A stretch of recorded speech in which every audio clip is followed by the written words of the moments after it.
Hey, I'm David VanDiver, and this is a brief review of quarantine movie lists, featuring my own quarantine movie list. So when this whole COVID-19 thing started, for some reason, I just had this urge to watch post-apocalyptic movies.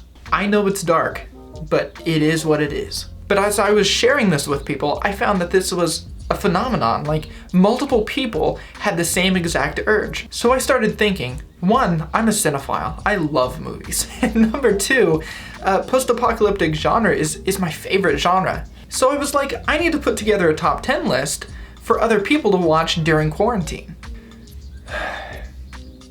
But I didn't do it. And within a week of having this idea, I start seeing lists just roll out from all these different sites, and I realize I missed my chance. But then I started looking at these lists, and I started noticing that the same movies were on like all of them. Like Mad Max was on every single one of them. And it's because it's a great movie. If you haven't seen Mad Max, go watch Mad Max, then come back. So this is what I did. I went to Google and I typed in top 10 end of the world movies.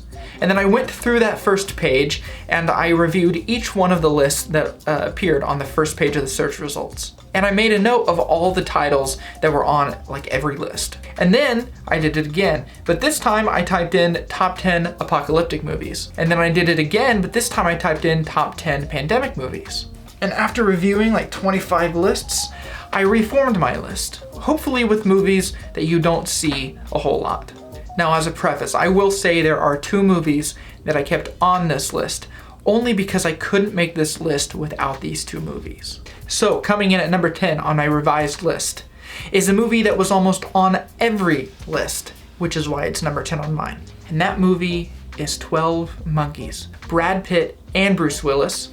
It's got time travel, post-apocalypse, and pre-apocalypse. And it just has this psychological thriller vibe to the whole movie. It's phenomenal, which is why I had to put it on the list. I just couldn't bring myself to make this list without this movie. Number 9 is Carriers. Now normally this movie would have been higher on my list. It's got everything you want. It's got 4 people traveling, trying to find a plague-free zone, and Chris Pine stars in it. But it was just on so many lists, so it's number 9. Also, it only has a 6 out of 10 rating on IMDb. I thought it was good. Number 8 is Contagion. And this movie actually showed up on less lists. That's hard to say. Less lists. Less lists. Less lists. Less lists. Less lists. The thing I loved about this movie is that it portrays the pandemic a whole lot more realistically than probably any other movie does. And it has Matt Damon, Kate Winslet, Jude Law, and Gwyneth Paltrow in it. It comes away with a 6.7 out of 10 star rating on IMDb. Coming in at number 7 is an odd one, because it's commonly seen as a sci-fi movie, but it is post-apocalyptic. And this movie is The Matrix. If you haven't seen The Matrix, and you're like over the age of 14, shame on you. If you haven't seen it in the last 5 years, it's time to rewatch it. But I'm sure you all know what The Matrix is about, so I'm not gonna bore you with the details. It's got Keanu Reeves in it. And number 6 on my list actually has like the lowest rating out of any of them, but I thought it was a really good movie and it has Jennifer Carpenter in it. And that movie is Quarantine. It comes away with a 5.9 out of 10 stars on IMDb. And it is kind of a zombie movie, but it's less zombie and more like virus turns them into killers. The next movie is Crazies. It's kind of gory, but it's got the quarantine feel to it. Also, it takes place in a small like farm town, so it hits a little bit closer to home probably, and it keeps you on the edge of your seat the entire time. I hardly saw this movie on any lists, and it has 6.5 out of 10 stars, which is probably better than most of the movies you're watching, let's be honest. Alright, so I was super excited to put this next one on my list, especially because Robbie Amell is booming right now because he just came out with another movie with his brother. So coming in at number 4 is the movie Ark. Fits in with the Matrix / 12 Monkeys vibe. So it's sci-fi, but it is post-apocalyptic. And by the end, you're just like,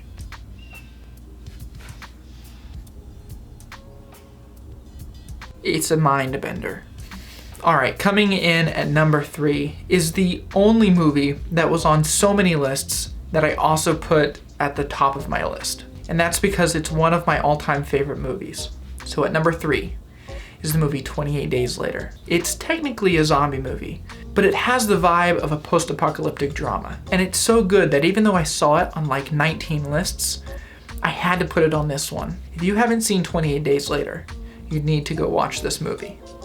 Now, number 2, I only saw on one list. This movie is by Stephen King, has a 7.2 out of 10 star rating, has Lieutenant Dan, Patrick from SpongeBob, and a literally speechless Rob Lowe, and has a 6-hour runtime over 3 movies. And that movie is The Stand. I grew up watching this movie, okay? It is a roller coaster from start to finish, takes you from Nebraska to Las Vegas, and I just can't say anything more about it. Other than it gets a little bit cheesy sometimes. But Patrick! Alright, finally to the very last movie on my list. I only saw this on 2 lists, and they were the last 2 lists that I actually looked at. This movie is from the 80s. It takes place in Kansas, so it hits kind of home for me. Has Steven Guttenberg from like Police Academy and Tower of Terror, and this movie is The Day After. It does get hard to watch sometimes because it does show you the terrors of nuclear war, but it is so worth it, which is why it's number 1 on my list. If you haven't seen this movie, I would highly, highly, highly recommend it. All right, that is my list, my revised list.